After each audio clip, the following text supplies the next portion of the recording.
On paper, a lot has happened for me this year. I moved to a new city. I met a ton of new creative people. I've directed a music video, done a bunch of weddings, a couple commercial works, a few therapeutic YouTube videos. I've traveled to an island to play Spider-Man for a week.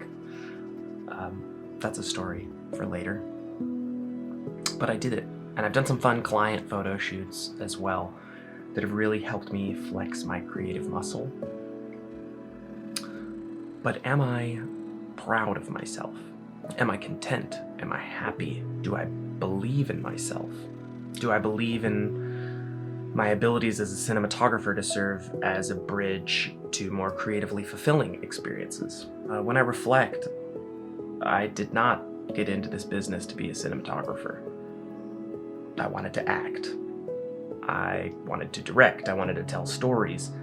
You know, being behind the camera is just really a financial means to a creative end. I'm in the right environment, but I don't really feel nourished. And there are a few thoughts that have crossed my mind along the way while I've felt this discontent feeling. Some have helped me to understand that, some have led me to shame. And the first thought is always the most volatile. You know, it's pretty hostile. Get over yourself, quit complaining. Nobody gets to do what they want in life. And that one is hard to deal with for a lot of reasons. I'm still learning to shake that one. There's a lot of shame associated with that, and that one's gonna take some real work through therapy and self-discovery. The second thought is always a little more humbling though. It's kind of just check your privilege. I do have a roof over my head. I have a car that drives well. I'm able to eat 3 meals a day with some snacks in between. My dogs are well fed, well exercised, well maintained, well taken care of. Set aside the fact that I, just like many other Americans, are just one small financial emergency away from a serious financial setback, I'm good. I type the script on my laptop, at my desk, in my room, in my house. Safe from the heat, safe from the rain, safe from the elements and the outside. Not everyone has these smallest of luxuries. But the third thought is where I really start to examine myself. What do I really want to do? What do I actually want in life? Do I want to take photos and video?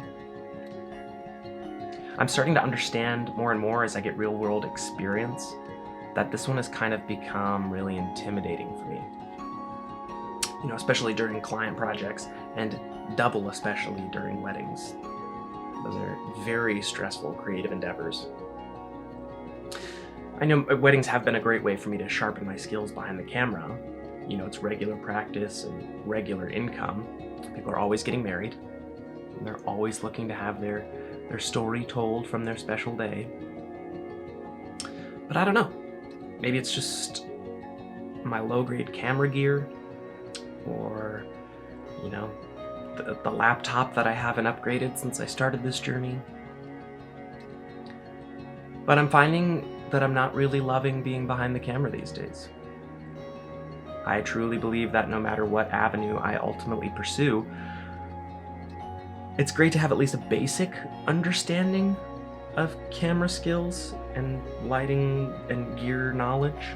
Knowing what a good image looks like is really crucial to being in this creative space. It's really crucial to being able to understand the beauty in film and television. Do I want to direct? This one feels dangerous, you know? I'm inclined to say yes, because it really is easy for me to love the idea of being in charge. Narcissist alert. Narcissist alert. Narcissist alert. But that also comes with a real deep need for organization, attentiveness, attention to detail. I do not mean this sarcastically, but I was diagnosed very early on with ADHD when I was very young. And I haven't really been able to get a handle on that in some of the finer cracks of my life. That's a genuine story for another day. I do think that this is probably the medium to do that. But when it comes to directing, it's a lot of responsibility and a lot of organization that I don't know if it's just imposter syndrome getting to me or if I'm really just not prepared for that type of work. So do I want to act? I haven't done it professionally in a long time. I've done some immersive theater, but on film and television, it's been a while. I'm out of practice. And yes, I do ultimately want to do that. I do love being the center of attention. It's very hard to do that when you're directing your own creative projects as well. So it's just another example of me wanting to be away from the camera so I can be more in front of it or just more present in the actual creative process rather than holding the piece of equipment that's mandated to do so. I have no real grasp on audio engineering. I'm not a particularly good editor. I'm not very familiar with lighting techniques, and I'm no lighting professional. I love the idea of being a production assistant, but I know how egos are in this business. And I do not take very kindly to being yelled at or publicly ridiculed. So that one seems like a bit of a challenge. So what do I do? For anyone that is in a similar position, what do you do? What do we do? Even if you're watching this and you aren't pursuing the filmmaking industry, when you're left with only a vague understanding of what it is that you want to do, what do you do to get there? This is another one of those videos where I end with maybe more questions than when I started the video, because I don't really have the answers or much great sage wisdom, because I'm still dealing with this stuff day after day. That's why I make these videos. It's the thing that I'm currently dealing with that's top of mind in my creative pursuit.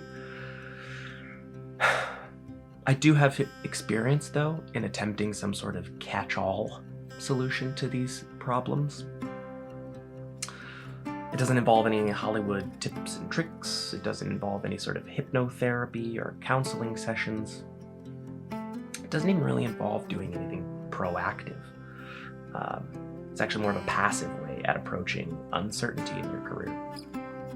The only way that I've been able to hang on lately is to let go.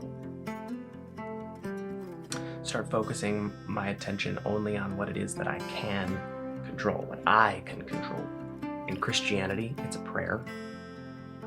God grant me the serenity to accept the things I cannot change, courage to change the things I can, and wisdom to know the difference. Viewed secularly, it's just simply allowing yourself to spend your time and energy only on what it is that you can personally control.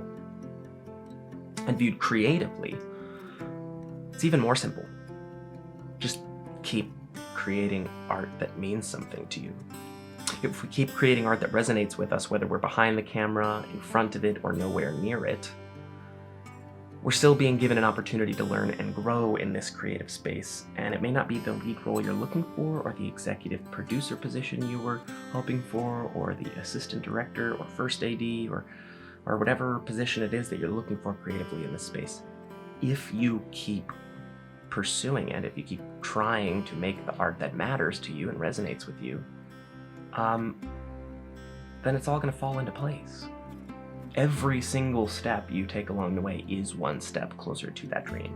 It may feel like we're taking step backs in the moment, but that's not really how time works. Time's arrow marches forward. It's just going to keep going. And we're manifesting our deepest desires by chasing them.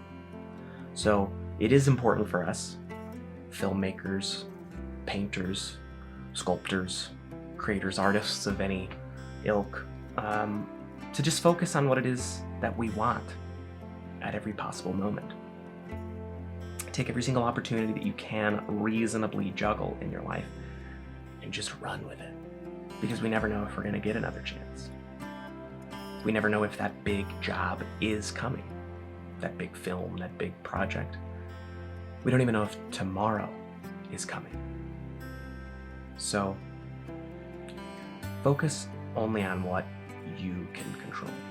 Create art that matters to you. And keep going.